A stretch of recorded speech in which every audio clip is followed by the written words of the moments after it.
அன்பு சகோதரர்களுக்கு வணக்கம். நாம் இல்லற யோக ஈஸ்வர சேவா மையத்தின் ஆன்மீக விளக்கத்திலே கணவன் மனைவியாக இந்த ஆன்மீக பாதையிலே எவ்வாறு செல்வது என்பதை பற்றி நாம் இப்போது பேச முற்படுகிறோம். கண் அவன் என்பது கணவன் என்று அறியப்படும். மனம் தன்னிலே இருந்து பிரிந்து தன்னிலே இருந்து விடுபட்டு வெளியே வந்து இயங்குவது என்பது மனைவி என்று அறியப்படும். ஆக இப்போது நான் ஆன்மீக விளக்கத்தை பற்றி பேசுகிறேன். கண் அவன் கணவன். ஆக இங்கே நம்முடைய மூன்றாவது கண்ணாக ஈசன் இருந்து கொண்டிருக்கிறார். இந்த மூக்கிலே இருந்து சூட்சுமமாக பிராணன் என்பது வெளியே வந்து கொண்டிருக்கிறது.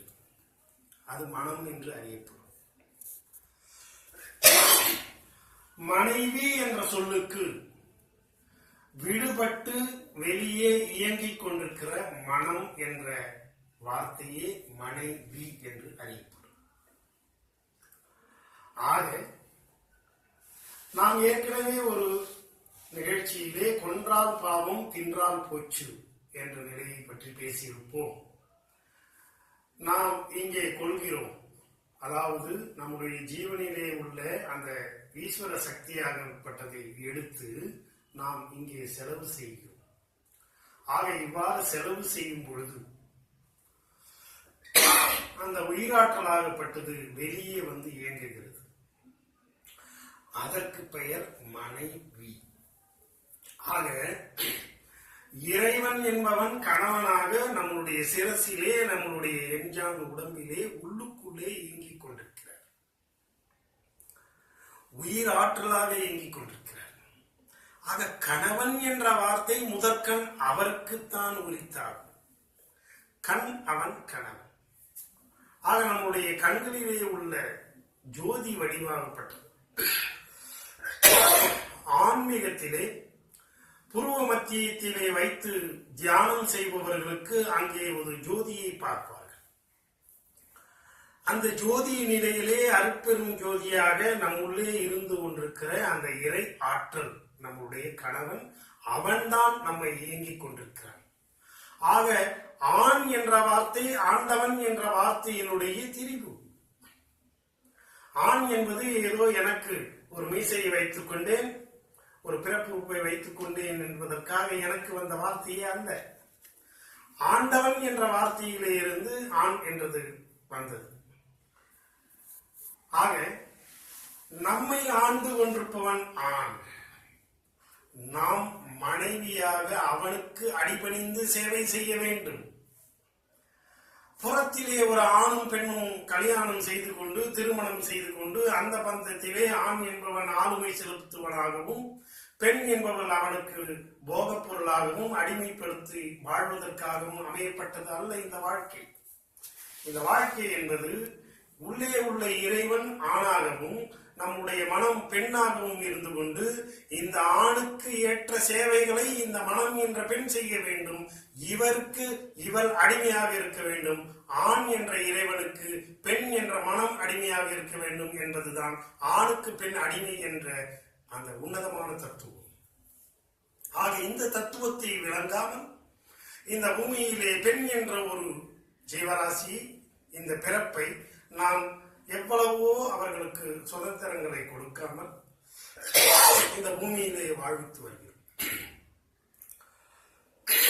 பெற்ற தாய் தந்தையர் கூட பெண்களுக்கு சரிசமமான உரிமையை கொடுக்கும் மறுக்கும் காலம் இது.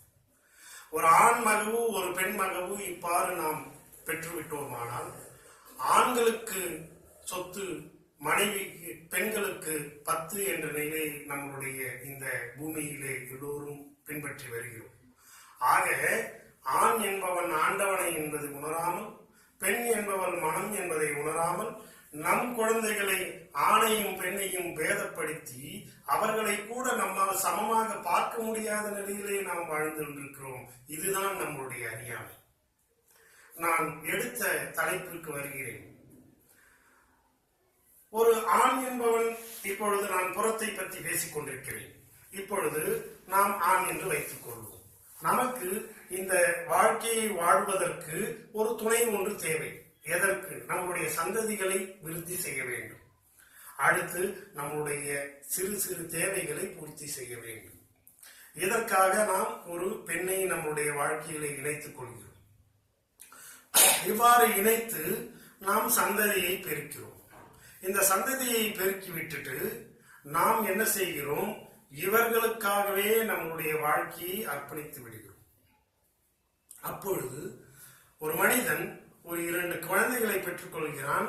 மனைவியை வைத்துக் கொண்டு இவர்களுக்கான தேவைகளை மட்டுமே நாம் பூர்த்தி செய்யலாம் என்று நம்முடைய வாழ்க்கையை வாழும் பொழுது நாம் எங்கே சென்றுகிறோம்?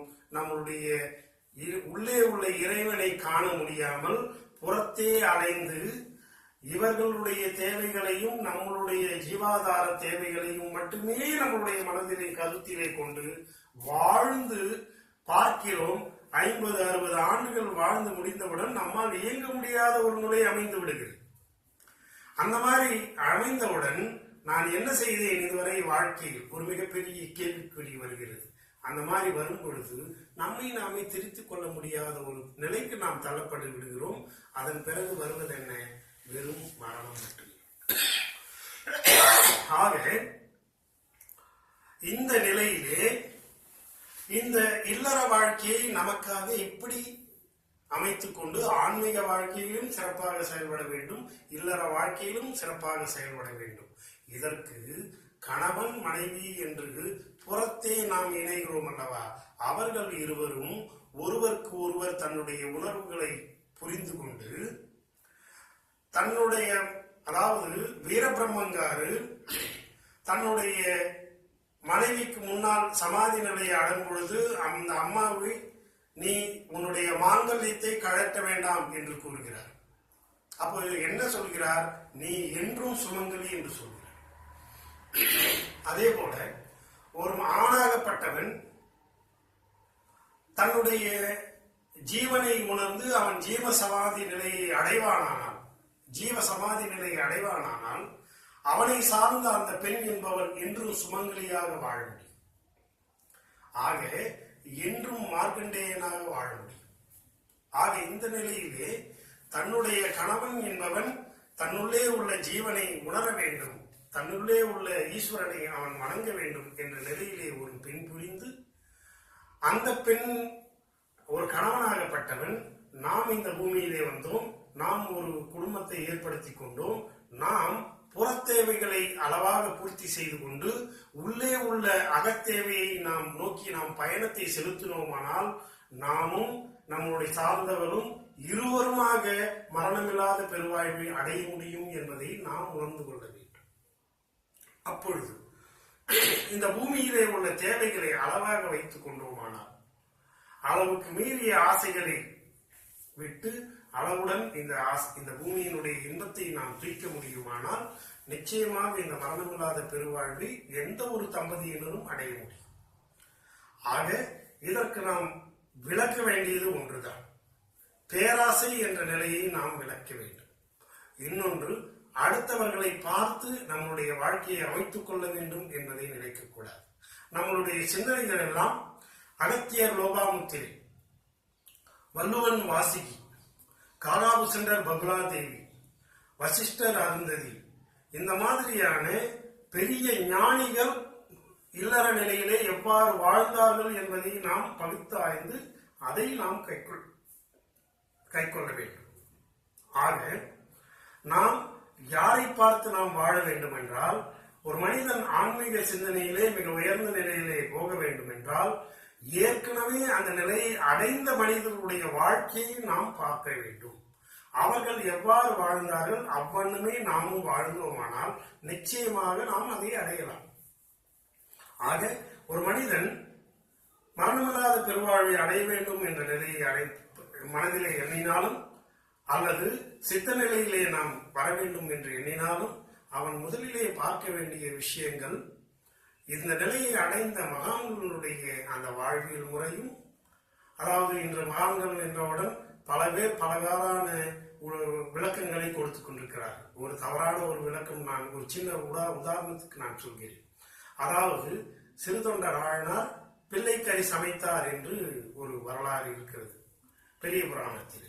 அவர் என்ன பிள்ளைக்கறியை சமைத்து கொடுத்தார் ஈசனுக்கு என்று நாம் ஆழ்ந்து அகத்திலே முற்படும் பொழுது, நம்மளுடைய பிள்ளைகளாக ஆணவம் என்பது நம்மளுடைய மனத்திலே உதிப்பதால் அது நம்மளுடைய பிள்ளை, கண்மம் என்பது நம்மளுடைய மனத்திலே உதிப்பதால் அது நம்மளுடைய பிள்ளை.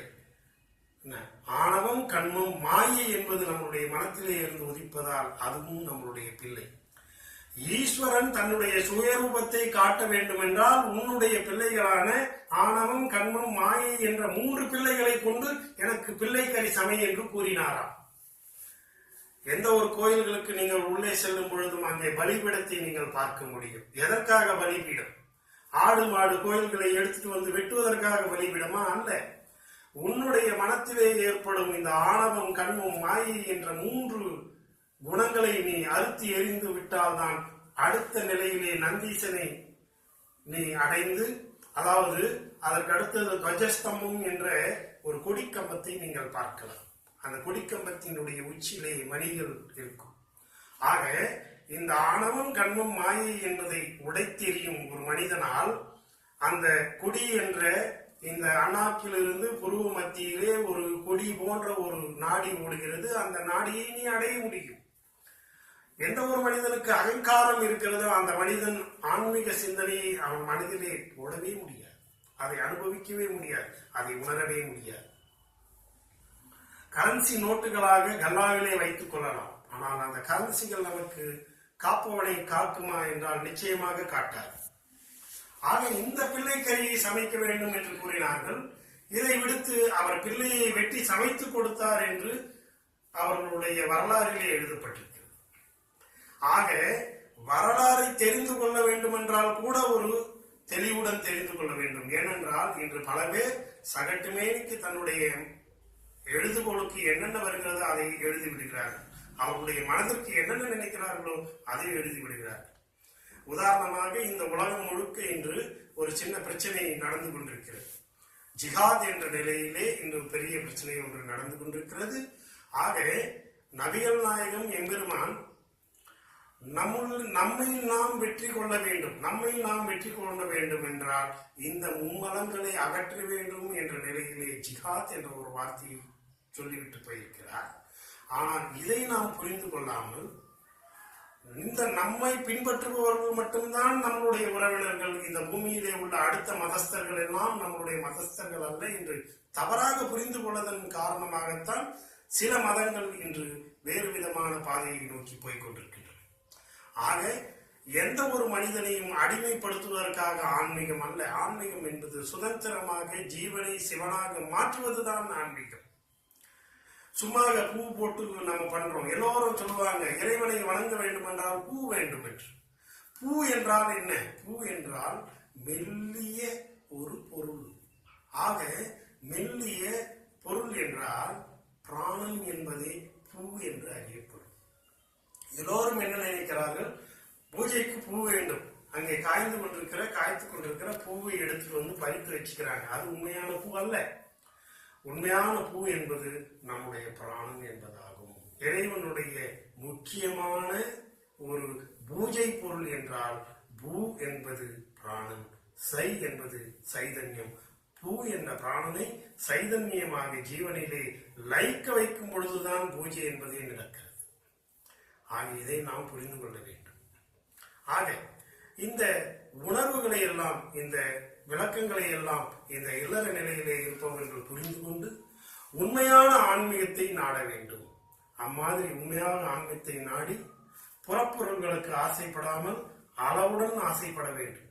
ஆசையை துன்பத்திற்கு காரணம் என்பதும் இல்லற யோகத்திற்கு ஒத்து வராது. ஆனால் அளவு கடந்த ஆசை என்பது அந்த இல்லறத்தையே அழித்துவிடும். ஆனால் அளவான ஆசை, அதாவது நமக்கு தேவையான அத்தியாவசிய பொருட்களுக்கு அவசியம் ஆசைப்பட்டு நம்முடைய ஜீவனை நாம் சிவமாக்க இந்த இருவரும் சேர்ந்து உழைத்தார்களானால் நிச்சயமாக அவர்கள் சிறந்த இல்லற தம்பதிகளாக மாறி இல்லற யோக ஈஸ்வர சேவாவை அவர்கள் செய்ய முடியும். யோகம் என்பது இணைதல். நம்முள்ளே உள்ள ஆணுடன் இந்த பெண் இணைந்து திருமணம் என்பதை செய்து கொள்ள முடியும். திரு என்பது பரம்பொருள், மனம் என்பது அதை நோக்கி செல்லும் எடுக்கும் ஒரு செயல்பாடு, அதனோடு இணையும் ஒரு செயல்பாடு. இதுதான் திருமணம். ஆக இந்த திருமணத்தையும் நாம் நடத்தி கொள்ளலாம் இல்லற யோக நிலையிலே இருந்து கொண்டு. இந்த மாதிரி ஒரு வாழ்க்கை தான் இல்லற யோக ஈஸ்வர சேவா செய்வதற்கான ஒரு அடித்தளம் என்பதை கூறி, எல்லா ஜீவராசிகளும் எல்லா உயிரினங்களும் நல்லவண்ணம் வாழ்ந்து இந்த பூமியிலே உள்ள எல்லோரும் இந்த நிலையிலே யோக நிலையிலே அமைந்து நல்ல ஒரு தாம்பத்தியத்தை அனுபவித்து நல்ல ஒரு ஆன்மீக நெறியை பின்பற்றி வாழ வேண்டும் என்று கேட்டுக்கொள்கிறேன். நன்றி, வணக்கம்.